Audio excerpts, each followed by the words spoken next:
साम दंड भेद कुछ भी करने के लिए तैयार है ये औरत। जादूगर सैया छोड़ मोरे बैया, आजा मेरे पास, मुझे जल्दी जीतवाने दे। तिवारी भैया, जिस तरह से ममता बनर्जी का तथाकथित एक ऑडियो लीक हो रहा है जिसमें वो बीजेपी के नेता से बात कर रही हैं और कह रही हैं कि मुझे जिताइए नंदीग्राम से, जहां से शुभेंदु अधिकारी और ममता बनर्जी आमने सामने फाइट कर रहे हैं, क्या डर गई है ममता बनर्जी इसलिए बीजेपी के नेताओं को फ़ोन कर करके कह रहे हैं कि मुझे जिताइए नंदीग्राम से? जिस कार्यकर्ता को इन्होंने फ़ोन किया है उसको दुत्कारा था इन्होंने, कोई वैल्यू नहीं दिया था। मैंने पूरा ऑडियो सुना है। उस ऑडियो में इन्होंने कहा है कि बीजेपी पाखंडी पार्टी है, झूठ बोलती है, अब इनको नींद नहीं आ रही है। मैं तो आपके चैनल के माध्यम से विनती करता हूं देश के प्रधानमंत्री नरेंद्र मोदी से कि ममता बनर्जी के घर से पंखे उनके हटवा लीजिए और उनको कड़ी सुरक्षा दी जाए, वरना वोट बैंक के लिए ये कहीं फांसी भी लगा लें, अब बोल दे कि बीजेपी कार्यकर्ताओं ने मेरे घर में घुस के मुझे फंदे लगाने की कोशिश किया। अभी टूटा हुआ टांग लेके इमोशनल ब्लैकमेल कर रही हैं। तो अभी 10 चरण में चुनाव है पत्रकार महोदय, 8 चरण में 8 चरण का पहला चरण खत्म हो गया है। अब पहले से ही स्टार्ट हो गया है कि इनकी हार निश्चित है। तो जल्द से जल्द इनके घर में पूरी तरह से सीसीटीवी फुटेज, कैमरा, सिक्योरिटी, तमाम चीज़ें बढ़ा देनी चाहिए, वरना पश्चिम बंगाल के जनता को ये भी देखने को मिलेगा कि ममता बनर्जी गले में रस्सी लटका के बोल देंगे कि बीजेपी वालों ने घुस के रात में मेरे गले में फंदे लगा रहे थे, मैं कैसे करके भाग गई हूँ। ये देखो रस्सी वाला ये दाग देखो, मुझे फांसी देने की कोशिश हो रही थी, मुझे बेटी नहीं एक मिनट रुको ना क्योंकि देखिए साम दंड भेद कुछ भी करने के लिए तैयार है ये औरत, कुछ भी करने के लिए तैयार है ये औरत। चोट नहीं लगा है पत्रकार महोदय, वो ड्रामा हो रहा है, स्क्रिप्ट के अकॉर्डिंग काम हो रहा है, इसीलिए सब साजिशें रची जा रही हैं। अब देखिए चोट वाली मिशन फेल हो गया तो अब बीजेपी कार्यकर्ताओं को डोरे डाले जा रहे हैं। जादूगर सैया छोड़ मोरे बैया, आजा मेरे पास, मुझे जल्दी जीतवाने दे। नंदीग्राम से जिताने के लिए ये प्रलोभन डोल रही हैं, डोरे डाल रही हैं कि आ जाओ मेरे पास, मैं वहाँ की बेटी हूँ।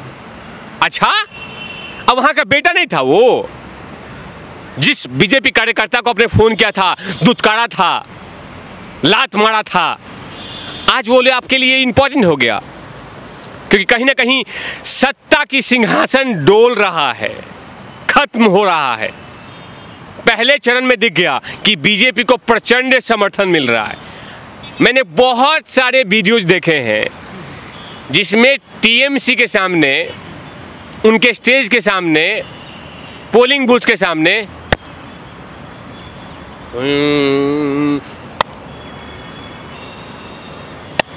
मच्छर मार रहे हैं। आप बीजेपी पोलिंग बूथ के पास लगातार लाइन में लोग लग रहे हैं, वही बदलाव दिख रहा है। अगर पश्चिम बंगाल पुलिस होती तो जो भीड़ बीजेपी की तरफ दिख रही है वो चीज टीएमसी को दिखती, क्योंकि कहीं ना कहीं 10 सालों से ये पश्चिम बंगाल के मिशनरी को जबरदस्त तरीके से इस्तेमाल किया है। वही सोच अगर जनता जनार्दन पे इस्तेमाल करती तो आज ये देखने को नहीं मिलता। जितनी मशीनरी का दुरुपयोग करना, उसमें ममता बनर्जी पीएचडी होल्डर थी।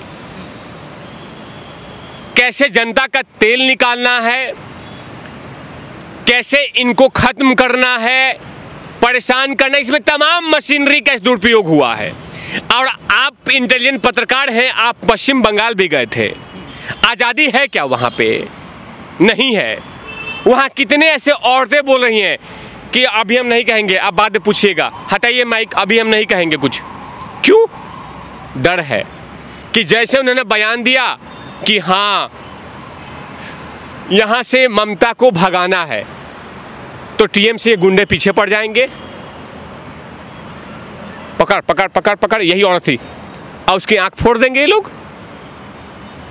नहीं नहीं नहीं, आप बीच में नहीं, पूरा आज सुन लीजिए कि आज ये क्यों कर रही है सब कुछ।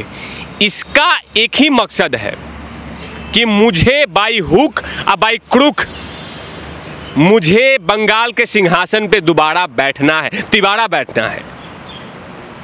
लेकिन ये समझती थी कि मैं बीजेपी वाले को धमका दूंगी, लेकिन नहीं, नरेंद्र मोदी जी के सामने उनकी जो प्रभावशाली छवि जो नेता हैं, वो कहीं ना कहीं वहाँ के कार्यकर्ता समझ गए हैं कि लोकतंत्र को अगर दोबारा स्तंभ खड़ा कर सकते हैं तो वो नरेंद्र मोदी कर सकते हैं, भारतीय जनता पार्टी कर सकती है, लेकिन ये नहीं। वहाँ पे भारतीय जनता पार्टी के नेताओं को गाली दी जा रही है। कुछ दिन पहले आपने देखा होगा एक कार्यकर्ता को मार दिया गया था। क्यों? तो क्या वो टीएमसी खिलाफ बोलता है, और आप पाखंड कर रही हैं कि यहाँ पे लोकतंत्र है, यहाँ पे आज़ादी है। कहाँ आज़ादी है वहाँ पे? चलिए मेरा एक सवाल ये सुनिए कि ममता बनर्जी ने जिस तरह से नरेंद्र मोदी को कहा कि स्क्रू ढीला है, प्रधानमंत्री, भारत के प्रधानमंत्री हैं, ममता बनर्जी के भी प्रधानमंत्री हैं, पूरे देश के प्रधानमंत्री हैं, क्या किसी प्रधानमंत्री के लिए ऐसे शब्दों का उपयोग करना जायज़ है? वो नरेंद्र मोदी जी को नहीं बोले स्क्रू ढीला, अपना स्क्रू ढीला बोल रही हैं कि मेरा पेच ढीला है। अब पेच टाइट करने के लिए अमित शाह बाकायदा पेचकस, हथौड़ी, छेनी सब लेके घूम रहे हैं। और पेचकस, हथौड़ी, छेनी कौन है? वहां की जनता जनार्दन है। जो सत्ता के अहंकार में इनका पेच ढीला हो गया था, ममता बनर्जी का पेच नहीं ढीला उसको बोलेंगे ममता बनर्जी को। आप भगवान श्री राम के बारे में जैसे कुछ बोलो, ऐसा क्यों होता है? माने भगवान श्री राम का नाम सुनते ही तिलमहर शुरू हो जाती है, बॉडी कांपने लगता है, आपके पार्ट हिलने लगते हैं, तो उसको ढीला बोलेंगे ना? क्या गुनाह है किसी जनता का वहां पे भगवान श्री राम बोलने पे? लेकिन आपको एक मुश्त वोट के लिए आप समझ रहे हैं कि एक मुश्त वोट मिल जाएगा, उसी से जीत जाऊंगी।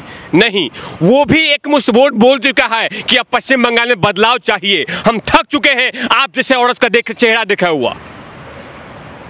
मुझे याद है कि बुद्ध भट्टाचार्य से जब बीबीसी ने इंटरव्यू लिया था तो कहा था कि जनता अब उब चुकी है आपका चेहरा देख के। तो बोले क्या चीज, क्या बदलाव चाहती है वो?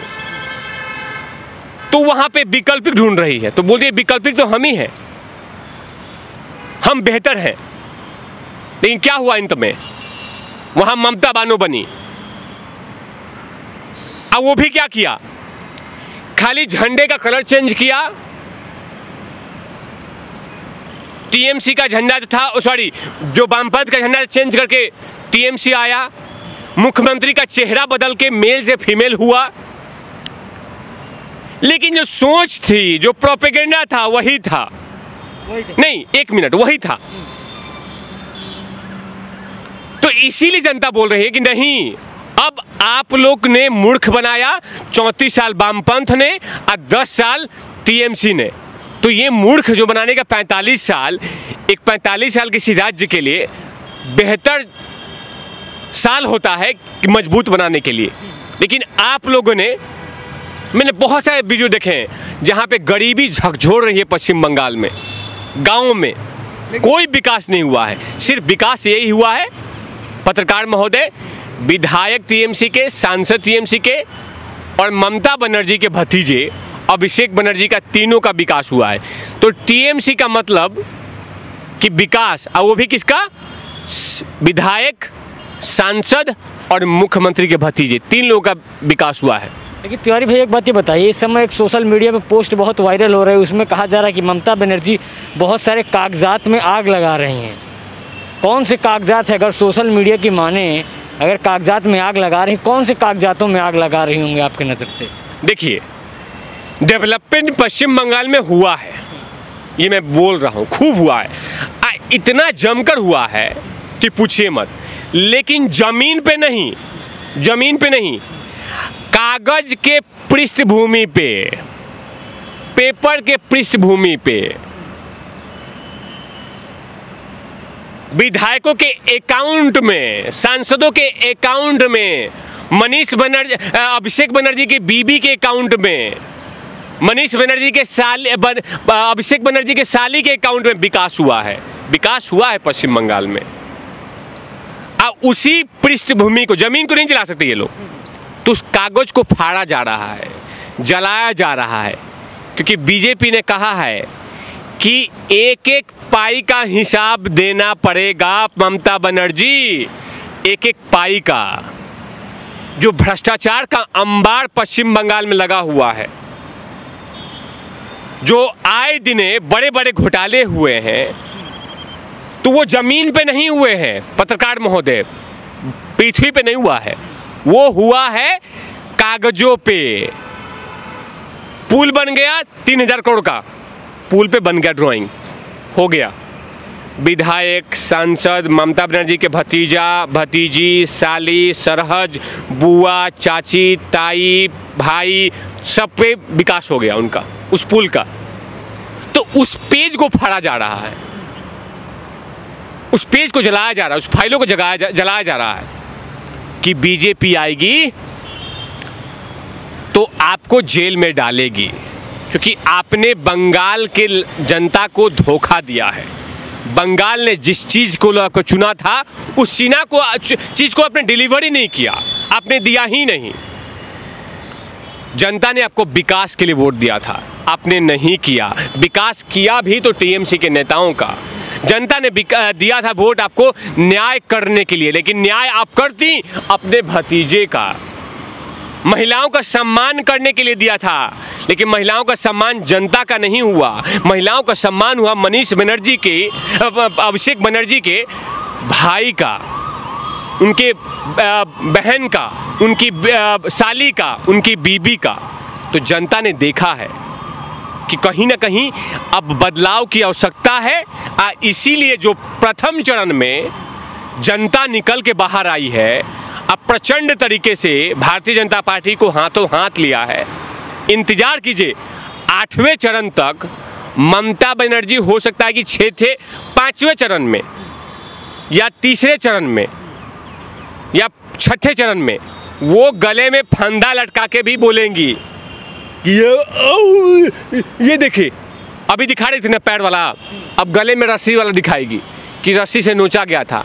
अब वो नोचा नहीं, अपने से खुद रगड़वाएगी, आज दिखाएगी कि ये देखो, ये रात में आके बीजेपी कार्यकर्ता मेरे घर पे पंखा चल रहा था, पंखा ऑफ किया और गले में रस्सी लटका दिया। ये करेगी क्योंकि इसको सत्ता चाहिए, और सत्ता के लिए किसी भी घटिया मानसिकता से ममता बनर्जी गुजर सकती हैं।